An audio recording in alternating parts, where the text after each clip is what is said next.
10% அதாவது நீங்கள் பொதுப்பினராக இருந்தால் 10% நீங்கள் உங்களுக்கு கான்ட்ரிபியூஷன் பண்ண வேண்டும். நீங்கள் சிறப்பு பிரிவினராக இருந்தால் 5% உங்களுக்கு தொழில் பங்களிப்பு தர வேண்டும்.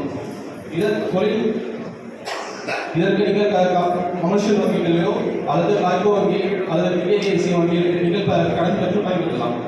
இதற்கு நீங்கள் திட்ட மதிப்பீடு 25%, அதாவது உச்ச வரம்பு 75 லட்சம் வரை நீங்கள் மானியம் பெறலாம். இந்த திட்டத்தில் நீங்கள் கடன் பெற்றால் அதற்கு நீங்கள் உங்களுக்கு ஒரு பின்முனை வட்டி மானியம் 3% கிடைக்கப்படும்.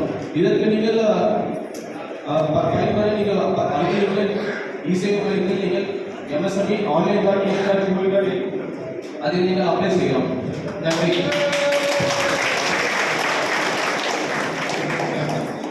அடுத்தபடியாக மாவட்ட தொழில் மையத்திலிருந்து திரு ஆ. விஜயன், தொழில் கூட்டுறவு அலுவலர், PMFME அவர்களை சிறப்புரையாற்ற வருமாறு அழைக்கிறோம்.